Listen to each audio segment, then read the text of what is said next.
రామాయణ కథ. రామాయణానికే సీతా చరితమనే పేరు కూడా ఉంది. ఆమె చరిత్రను విన్నంత మాత్రాననే అన్ని పాపాలు నశిస్తాయి. భగవంతుడైన శ్రీమన్నారాయణుని నాభికమలం నుండి బ్రహ్మ, ఆయన నుండి మరీచి, అలా పరంపరగా కశ్యపుడు, సూర్యుడు, వైవస్వతమనువు, ఇక్ష్వాకువు, ఆయన వంశంలో రఘుమహారాజు, అజమహారాజు, దశరథుడు జన్మించారని తెలుసు కదా. ఆయనకు మహాబలవంతులు, పరాక్రమశాలురైన రామభారత లక్ష్మణ శత్రుఘ్నులు నోము ఫలములే కలిగారు. శ్రీరాముడు విష్ణువేనని చెప్తారు. హరి అవతారాలలో సంపూర్ణ మానవ జీవితాన్ని గడిపి మానవజాతికి, కుటుంబ వ్యవస్థకు ప్రపంచంలోనే ఆదర్శంగా నిలిచినది శ్రీరామావతారము. వశిష్ఠ, భరద్వాజ, విశ్వామిత్ర మహర్షులు శ్రీరాముని సర్వవిద్యా విశారదుని, సకల కళావల్లభుని గావించారు. ఆయన కన్న గొప్ప వీరుడు కాని, ఆయనతో సమానుడైన వీరుడు గాని చరిత్రలో లేరు. విశ్వామిత్రుని యాగమును కాచుటలో భాగంగా శ్రీరాముడు తాటకను వధించాడు. సుబాహుని కూడా వధించాడు. మారీచుడు అప్పుడే చావాలి కాని అలా కాకపోవడం దైవసంకల్పం. జనకునింటనున్న శివధనువును విడిచి సీతను చేపట్టి కళ్యాణరాముడైన శ్రీరాముడు లక్ష్మణ, ఊర్మిళ, భరతమాండవి, శత్రుఘ్న, విశ్రుతకీర్తి జంటలతో సహా అయోధ్యకు తిరిగివచ్చాడు. ప్రజలతో కలిసి కలయదిరుగుతూ నిషాదుడైన గుహునితో కూడా స్నేహం చేసి అందరి మనసులలోనూ ఆదర్శ క్షత్రియపుత్రునిగా నిలిచాడు. భరతుడు శత్రుఘ్నునితో కలిసి తన మేనమామల రాజ్యానికి వెళ్ళాడు. సరిగ్గా ఆ సమయంలోనే దశరథుడు శ్రీరాముని పట్టాభిషిక్తుని చేయ సంకల్పించాడు. అనుబంధం 13లో చూడండి. కైక దీని కంగీకరింపకపోగా తనకాయన ఇచ్చిన వరాలను ఇప్పుడు కోరుకుంది. రాముని 14 ఏడులు అడవికి పంపమంది. భరతునికి పట్టాభిషేకం చేయమంది. దశరథుడు మాట తప్పలేక మ్రాన్పడిపోగా శ్రీరాముడు వచ్చి విషయం తెలుసుకుని తండ్రి పాదాలకు నమస్కరించి అడవుల వైపు వెడలిపోగా మహాపతివ్రత సీత, జోడు వీడని సైదోడు, లక్ష్మణుడు ఆయన వెంటనంటి వెళ్లారు. చిత్రకూటంలో ఉండసాగారు. అయోధ్యలో శ్రీరామ వియోగాన్ని తట్టుకోలేక దశరథుడు మరణించాడు. మేనమామ యుధాజిత్తునింటి నుండి మరలి వచ్చిన భరతుడు మిక్కిలిగా దుఃఖించి తన తల్లిని అభిశంసించి రాముని మరల్చుకొని రావడానికి అడవికి వెళ్లాడు. కాని రాముడు రాలేదు. అప్పుడు భరతుడు అన్నగారికి బదులు ఆయన పాదుకలను సింహాసనంపై పెట్టుకుని తాను కూడా వనవాసిలాగే జీవిస్తూ రాజ్య వ్యవహారాలను చక్కబెడుతూ అన్నగారి ఆగమనం కోసం ఎదురుచూస్తూ ఉండిపోయాడు. అతడు అయోధ్యలో అడుగుపెట్టలేదు. నందిగ్రామంలోనే ఉండిపోయాడు. శ్రీరాముడు చిత్రకూటాన్ని వదిలి మున్యాశ్రమాలను దర్శించుకుంటూ అత్రి, సుతీక్ష్ణ, అగస్త్మ మహర్షులకు నమస్కరించి వారి ఆశీర్వాదాలను గైకొని దండకారణ్యంలో పర్ణశాలను నిర్మించుకుని నివసించసాగాడు. అక్కడికి నరభక్షకి అయిన శూర్పణఖేను రాక్షసి రాగా శ్రీరాముడామె ముక్కుచెవులను కోయించాడు. ఆమె గొల్లున ఏడుస్తూ వెళ్లి తన బంధువులైన ఖరదూషణ, త్రిశిరాది 14,000 మంది రాక్షసులను రెచ్చగొట్టి శ్రీరామునిపైకి ఉసుకొల్పింది. వారంతా పెళ్లిన గొప్ప హడావుడి చేస్తూ ఆయనపై పడ్డారు. కాని రామబాగాగ్ని శిఖల్లో శలభాల్లాగా మాడిపోయారు. ఒక్కడూ మెగలలేదు. దాంతో శూర్పణఖ తనయన్నయు లంకేశ్వరుడు నైన రావణాసురునికి తన బడ్డ పన్నములను, ఖరదూషణాదులను మూతిని విలపిస్తూ వివరిస్తూనే సీత యొక్క అతిలోక సౌందర్యాన్ని కూడా వర్ణించి చెప్పింది. అతడొక పథకం ప్రకారం సీతాపహరణాన్ని కొడిగట్టాడు. ముందుగా మాయలమారి మారీచుడు బంగారు లేడిగా మారి సీతనాకర్షించగా ఆమె కోరిక మేరకు శ్రీరాముడు దానిని పట్టి తెచ్చుటకు బయలుదేరాడు. కాని కొంతసేపటికి ఓపిక నశించి దానిపై బాణప్రయోగం గావించగా ఆ దెబ్బ తగలగానే మారీచుడు రాముని గొంతుతో పరమబాధాకరంగా హా సీత, హా లక్ష్మణ అని చావుకేక పెట్టిపోయాడు. సీత భయపడిపోయి లక్ష్మణుని పంపించగా అదే అదనుగా రావణుడు సన్యాసి వేషంలో వచ్చి సీతను అపహరించి లంకకు గొనిపోయాడు. దారిలో దశరథ మిత్రుడైన జటాయువు అడ్డుపడగా అతనిని నేలకూల్చాడు. రామలక్ష్మణులు వెనుకకు వచ్చేసరికి పర్ణశాల శూన్యంగా ఉంది. అత్యంత దోహాఖితుడై కూడా రాముడు కర్తవ్యాన్ని మరువలేదు. సీతాన్వేషణలో పడ్డాడు.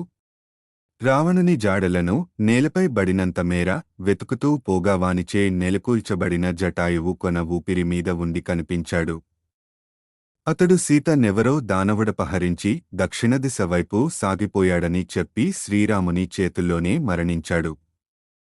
రాముడు తనకు పితృ సమానుడైన జటాయువుకి అంత్యక్రియలు గావించి దక్షిణదిశ వైపు సీతను వెతుకుతూ వెళ్ళాడు.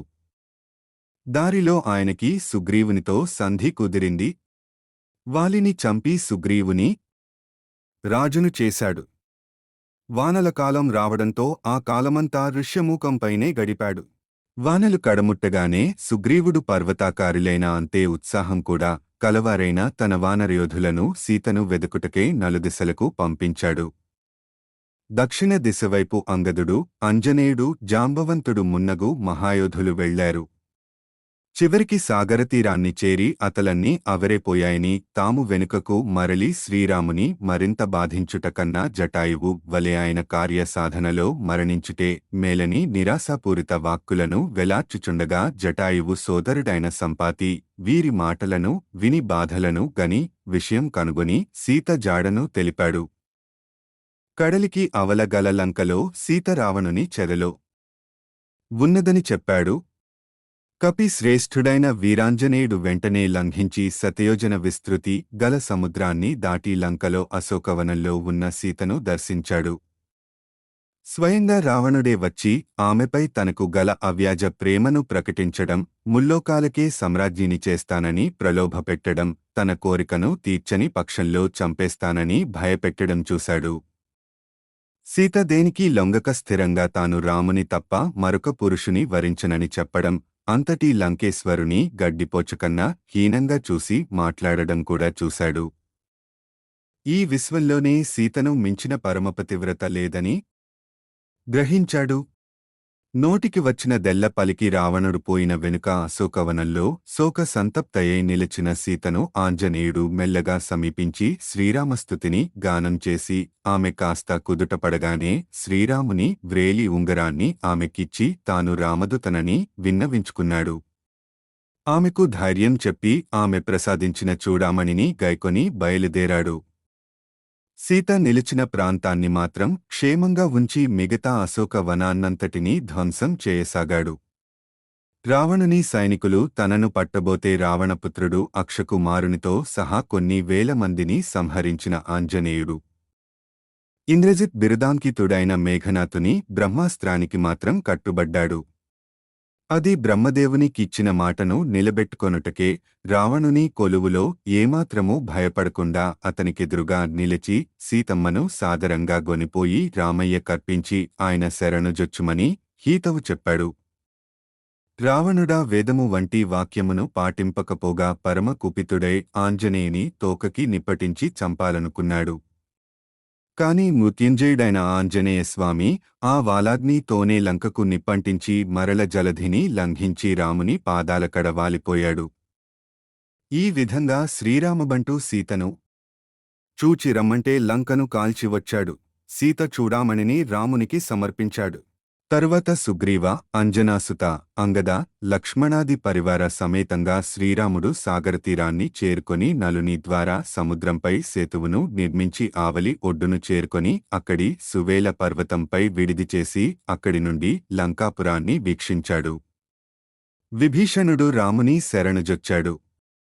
తరువాత నీల, అంగద, నలాది ముఖ్య వానరులతో, ధూమ్రాక్ష, వీరేంద్ర, వృక్షపతి జాంబవంతాది ముఖ్య వీరులతో, సుగ్రీవ, ఆంజనేయాది వరపరాక్రములతో కలసి రామలక్ష్మణులు లంకా సైన్యమును సర్వనాశనం చేయసాగారు. విశాల శరీరులై నల్లని పెనుగొండలవలనున్న ఎందరో రాక్షసులు వీరి చేతిలో మట్టి కరిపించారు. దేవతలనే గడగడ వణకించిన బలవీరపరాక్రమ సాహస సంపన్నులైన విద్యుజ్జిహ్వ, ధూమ్రాక్ష, దేవాంతక, నరాంతక, మహోదర, మహాపార్శ్వ, మహాబల, అతికాయ, కుంభ, నికుంభ, మత్త, మకరాక్ష, అకంపన, ప్రహస్త, ఉన్మత్త, కుంభకర్ణ, మేఘనాథులతో కూడిన మొత్తం రావణ పరివారాన్ని కారణజన్ములైన రామలక్ష్మణులు తమ దివ్య శస్త్రాస్త్ర విద్యా నైపుణి మీరగా యమపురికి పంపించారు. చివరగా శ్రీరాముడు ద్వంద్వయుద్ధంలో లోకకంటకుడైన రావణుని సంహరించాడు. తరువాత సీత పాతివ్రత్యాన్ని అగ్నిదేవుని సాక్షిగా లోకానికి నిరూపించి పుష్పక విమానం పై అయోధ్యకు మరలివచ్చి పట్టాభిరాముడయ్యాడు. ప్రజలను కన్నబిడ్డలను వలె చూసుకున్నాడు. 10 అశ్వమేధయాగాలు చేసి గయతీర్థంలో పితరులకు తర్పణాలిచ్చి బ్రాహ్మణులను విభిన్న ప్రకారాల దానాలిచ్చి దేవతలను పితరులను ప్రజలను సంప్రీతులను చేస్తూ 11,000 సంవత్సరాలు రాజ్యపాలన చేశాడు. ఏకాదశ సహస్రాణి రామో రాజ్యమకారయత్. రామునికి తగిన పత్నిగా కొన్ని చోట్ల ఆయనకన్నా గొప్ప శీల స్వభావాన్ని కనబరిచిన మహాదేవిగా సీత ఈనాటికి పతివ్రత తిలకంగా లోకులచేత పూజలందుకుంటోంది. భరతుడు శైలుష నామకుడు లోకకంటకుడునైన గంధర్వుని సంహరించాడు. శత్రుఘ్నుడు లవణాసురుని చంపి ప్రజలను కాపాడాడు. తరువాత ఈ 4 సోదరులు అగస్త్యాది మునుల తపోవనాలకు పోయి వారిని తృప్తిగా సేవించుకొని వారి ద్వారా ధర్మాలను రాక్షస చరిత్రలను తెలుసుకొని తమ వారసులను కూడా తమంత వారినిగా చేసి అవతారం చాలించారు. అధ్యాయం 143.